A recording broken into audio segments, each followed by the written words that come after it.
مجھے جو چیز پسند آئی ملاکنڈ یونیورسٹی کی وہ میں آپ کو بتاؤں وہ کیا چیز ہے. میں دنیا میں ساری یونیورسٹیز بڑی بڑی یونیورسٹیز میں پھرا ہوا ہوں,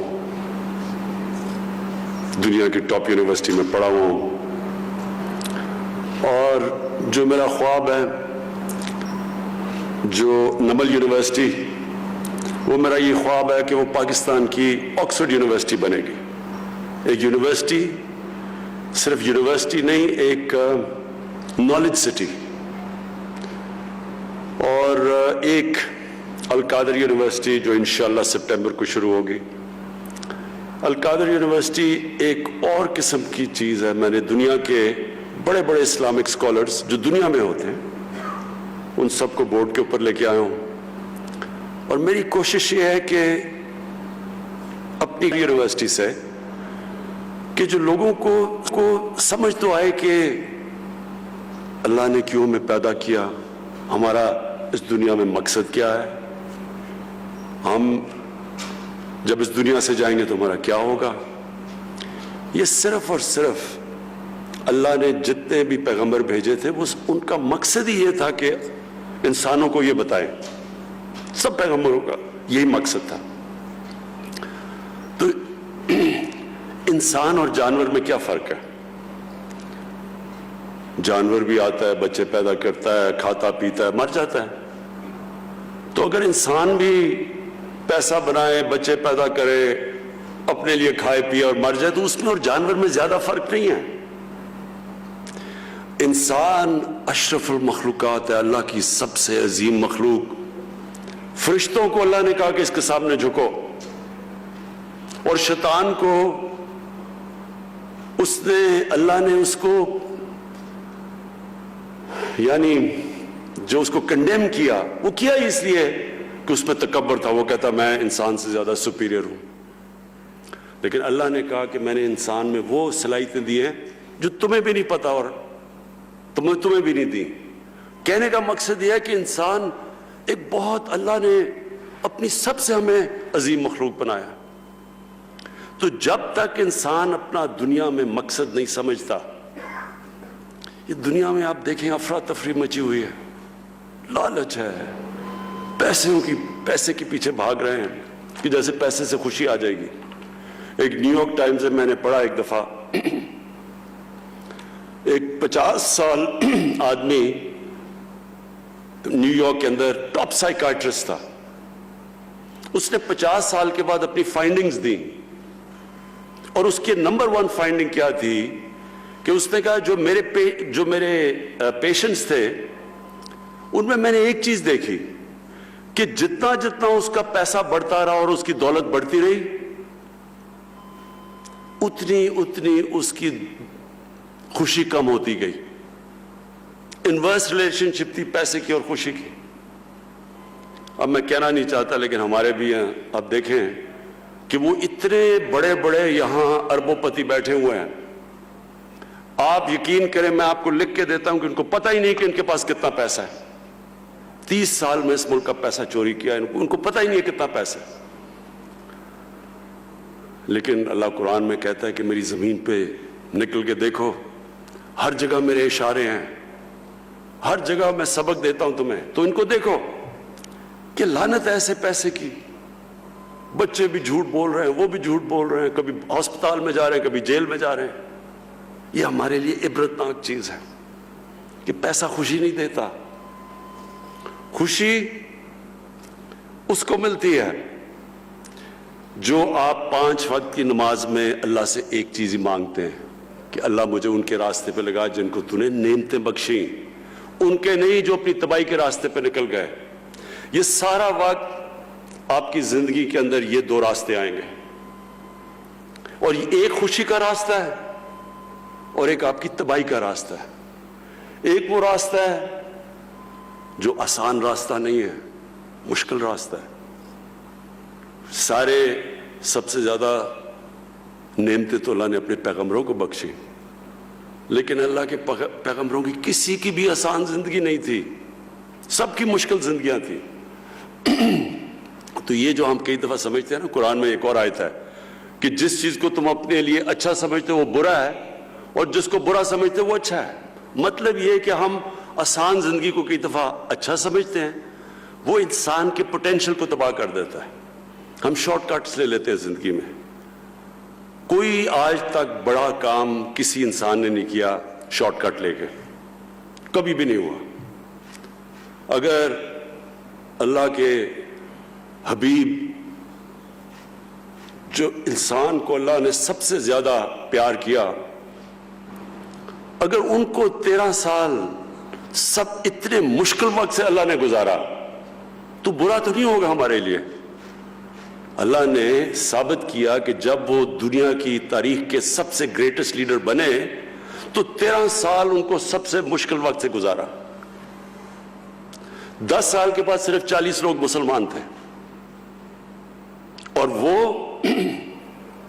دنیا کی تاریخ میں ایسا انقلاب نہیں آیا جو انہوں نے 23 سال کے بعد، ان کی نبوت کے 23 سال کے بعد جو وہ انقلاب آیا ہے. کبھی اس لیے میں نے القادر یونیورسٹی بنا رہا ہوں کہ ہمیں پتہ اسٹڈی کریں ہمارا انٹلیکٹ کہ وہ کیا چیز تھی، وہ کیا کوالٹیز تھی کہ انہوں نے وہ عرب جو تقسیم ہوئے تھے جن کی حیثیت کوئی نہیں تھی، 2 سپر پاورز تھیں دونوں طرف، وہ کیا چیز تھی کہ 13 15 16 سالوں کے اندر وہی جن کی حیثیت نہیں تھی وہ 2 سپر پاورز ان کے سامنے گھٹنے ٹیک گئی اور دنیا کا سب سے عظیم سیویلائزیشن کیا.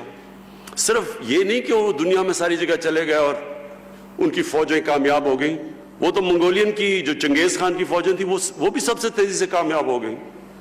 لیکن 100 سال کے بعد پتہ ہی نہیں کہ منگولین کدھر گئے، منگولین سیویلائزیشن کا ہی نہیں پتا. انہوں نے تو وہ سیویلائزیشن قائم کیا جو سب سے عظیم سیویلائزیشن تھا، اور جس کی وجہ سے اگر یورپ آج اور ویسٹ آگے بڑھا ہے تو وہ سیویلائزیشن نے جو نالج کو ڈیولپ کیا اور پھر آگے ان کے سائنٹسٹ مسلمانوں نے آگے چھوڑا. تو کہنے کا مقصد یہ ہے کہ ایک یونیورسٹی ہے جو کہ انشاءاللہ نالج سٹی بنے گی، یہ تو گورنمنٹ میں نہیں نا، یہ تو میں نے گورنمنٹ کے باہر بنائی ہے. اور دوسری جو یونیورسٹی ہے وہ انشاءاللہ جو علامہ اقبال نے جو ایک کتاب لکھی تھی کہ the reconstruction of religious thought in Islam، کہ اسلام کے تھاٹ کو ڈیولپ کریں. ہمارے انٹلیکچوئلز آئیں، وہ بتائیں کہ یہ ملک بنا کیوں تھا. اگر یہی ملک بننا تھا کہ جی ٹاٹا برلا کی جگہ یا شریف اور زرداری نے امیر ہونا تھا تو اس کا مقصد کوئی نہیں تھا. علامہ اقبال کا بڑا واضح تھا کہ یہ ملک ایک دنیا کے لیے مثال بنے گا کہ اصل میں اسلام کیا ہے، اور وہ انشاءاللہ ہم یہاں ڈیولپ کریں گے. یونیورسٹیز کے اندر بھی میں نے کہا کہ ایک ضرور ہمیں ایک سے شروع کریں گے. ابھی ہم سرگودا یونیورسٹی سے شروع کر رہے ہیں، پی ایچ ڈی کلاسز ہوں، اور پھر باقی یونیورسٹیز کے اندر ضرور ایک کلاس ہو جو ڈیولپ کرے کہ ہمیں انسان بنائیں. ٹیکنالوجی اور ٹیکنیکل ایجوکیشن بہت ضروری ہے، لیکن اس کے ساتھ ساتھ ٹیکنالوجی اور ٹیکنیکل ایجوکیشن تو ہمیں آگے لے کے جائے گا. جو ٹیکنالوجی کی اب ریولوشن آ رہی ہے دنیا میں، اس سپیڈ پہ کبھی ٹیکنالوجی آگے بڑھی نہیں جو اس سپیڈ پہ آج بڑھ رہی ہے. تو وہ تو ہمیں اس پہ شرکت کرنی ہے پوری طرح. ہم آگے پیچھے رہ گئے ہیں. ٹیکنیکل ایجوکیشن کی بہت ضرورت ہے کیونکہ ہمارے ان کو جب تک ٹیکنیکل ایجوکیشن نہیں ملے گا روزگار نہیں ملے گا. یعنی وہ، اور جتنا ہم اپنے انسانوں کے اوپر ویلیو ایڈ کرتے جائیں، جتنا ان کے اوپر خرچ کرتے جائیں گے وہ معاشرے میں ویلیو ایڈ کریں گے. اور دنیا میں تو وہ اکانومی اوپر جاتی ہے جو نالج اکانومی ہے. تو ہمارے ملک میں یہ بہت بڑی ہم نے غلطی کی کہ ہم نے نہ ٹیکنالوجی کے اوپر، نہ اپنی ہائر ایجوکیشن پہ، نہ ٹیکنیکل ایجوکیشن پہ اتنا زور لگایا. تو یہ دونوں ساتھ ساتھ جاتے ہیں. ایک آپ کو اکوپ کرتا ہے دنیا میں آگے بڑھنے کے لیے کیونکہ سارے سائنسدان جب مسلمان اوپر گئے تو سائنسدان بھی سارے ٹاپ مسلمان تھے. دوسرا اس سے بھی امپورٹنٹ چیز ہے کہ ہمیں بتاتا ہے کہ ہمارا دنیا میں مقصد کیا ہے. ہم عقل مند جانور نہیں ہیں، ہم انسان ہیں، اشرف المخلوقات ہیں. تو یونیورسٹی ایجوکیشن کا بہت بڑا امپیکٹ پڑتا ہے سوسائٹی پہ، کیونکہ یونیورسٹی ایجوکیشن لوگوں کو ایک اور لیول پہ لے کے جاتی ہے. امریکہ کی جو اسینٹ ہوئی جب آج سے 120 سال پہلے اوپر جانا شروع ہوا امریکہ، تو وہ اس کی ایک بہت بڑی وجہ تھی کہ دنیا میں سب سے زیادہ گریجویٹس امریکہ میں نکل رہے تھے. جب آپ کے گریجویٹس، جب آپ کی ہائر ایجوکیشن کے اندر آپ لوگوں کے اوپر انویسٹ کرتے ہیں اپنے پاپولیشن پہ، تو وہ خود ہی ملک اٹھا دیتا ہے، ضرورت نہیں پڑتی آپ کو کچھ کرنے کی. ایک پڑھا لکھا پاپولیشن خود قوم کو اٹھاتا ہے. تو میں آپ کو خراج تحسین پیش کرتا ہوں کہ یہاں سے آپ کے اتنے زبردست رزلٹس ہیں ملاکان یونیورسٹی کے، اور انشاءاللہ میں نے محمود خان کو کہا ہوا ہے کہ جیسے جیسے ہمارے حالات بہتر ہوتے جائیں گے، ہم بڑے مشکل حالات سے نکلے ہیں. پہلے تو سال سٹیبل ہی کرتے رہے کیونکہ بالکل ملک مقروض تھا، اور میں آپ کو ذرا بتاؤں کہ مقروض کیسے تھا، یعنی آپ کو سٹیٹسٹکلی پتہ چلے کہ ملک کے حالات کیا تھے. جب ہم آئے تو ملک کے پاس پیسے نہیں تھے، اپنے جو باہر کی قرضوں کی قسطیں دینی تھی اور اپنی ری پیمنٹس کرنی تھی، ہمارے پاس پیسے نہیں تھے، ڈیفالٹ کر رہے تھے. ہمارے دوست ملکوں نے مدد کی، بچا لیا ہمیں ڈیفالٹ سے. اگر ڈیفالٹ ہو جاتا تو لوگ آج اگر مہنگائی کو کہہ رہے ہیں کہ زیادہ مہنگائی ہے، آپ کو اندازہ نہیں کہ وہ کس طرح کی مہنگائی آنی تھی، کیونکہ ڈیفالٹ ہوتا تو روپے نے گر جانا تھا. جب روپے نے گرنا تھا تو سب مہنگی ہو جاتی ہے. تو ابھی بھی جو مہنگائی ہے وہ اس لیے کہ 2018 کے شروع میں اور اب تک روپیہ 107 روپے ڈالر سے اب 155 یا 160 پہ پہنچا ہے. تو جب روپیہ گرتا ہے ساری چیزیں مہنگی ہو جاتی ہیں، امپورٹ سب کچھ، تیل، بجلی، ٹرانسپورٹ، باہر سے دالیں، گھی، جو چیز امپورٹ ہوتی ہے وہ مہنگی ہو جاتی ہے. تو ایفیکٹ روپے کی کمزوری سے پڑتا ہے. تو روپیہ اگر، کیونکہ ہمارے پاس تو فورن ایکسچینج ریزروز ہی نہیں تھے، تو اگر وہ روپیہ گرنا شروع ہوتا، ہمارے پاس تو کوئی چیز اس کو روکنے کے لیے نہیں تھی، اس لیے ہمارے دوست ملکوں نے ہماری مدد کی، ہم بچ گئے. تو آج ذرا 2.5 سال میں آپ کو یہ بتاؤں کہ پچھلے نون لیگ کے 2.5 سال میں انہوں نے کتنا قرضوں پہ سود واپس کیا تھا؟ 3000 ارب. ہم نے اپنے 2.5 سال میں قرضوں پہ کتنا سود اب تک واپس کر چکے ہیں؟ 3.2 ٹریلین، 6.2 ٹریلین، یعنی دگنے سے زیادہ. 6.2 ٹریلین ہم نے واپس کیا، انہوں نے اسی ٹائم میں 3 ٹریلین واپس کیا. سود کے ساتھ جو ہم نے لون ریپیمنٹس کی ہیں، انہوں نے آرام سے انہوں نے اپنے 2.5 سال میں کتنی ریپیمنٹس کی تھی؟ لون پلس انٹرسٹ 20 ٹریلین، 20,000 ارب. ہم نے ابھی تک کتنی کی ہیں؟ 35,000 ارب. سو اس کا ہوتا کیا ہے؟ جب آپ اتنے زیادہ قرضے واپس کرتے ہیں، پیسے ہی نہیں ہوتے اپنی تعلیم پہ خرچ کرنے کے لیے، ہسپتالوں پہ، سڑکوں پہ. تو یہ تو ہم اب میں آپ کو بتاتا ہوں کیا کیا کرنا ہے، ہمارے جو چیلنجز اور ہم کیا کر رہے ہیں. نمبر 1، اب ہمارے اوپر یہ قرضوں کا بوجھ پڑا ہوا ہے، اس کو ہم نے واپس کیسے کرنا ہے؟ ویلتھ کریشن سے. ایسے پروجیکٹس بنانے ہیں جو کہ ہماری دولت میں اضافہ کریں. مثلا لاہور میں راوی سٹی بنا رہے ہیں، نیا شہر، اس کے اندر ٹریلینز کی یعنی کئی ہزار ارب روپے کی اس کے اندر ویلتھ جنریشن ہوگی. ہمارا کوئی خرچہ نہیں ہوگا کیونکہ پرائیویٹ سیکٹر آئے گا. ایک کراچی میں بنڈل آئلینڈ ہے، بڑے بڑے انویسٹرز انتظار کر رہے ہیں.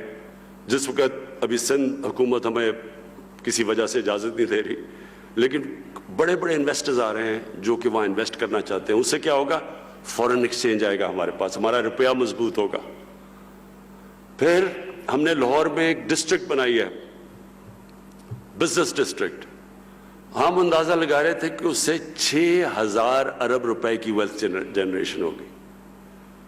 پھر 2 بڑی ڈیمز بنا رہے ہیں 50 سال کے بعد، باشا ڈیم اور ممن ڈیم.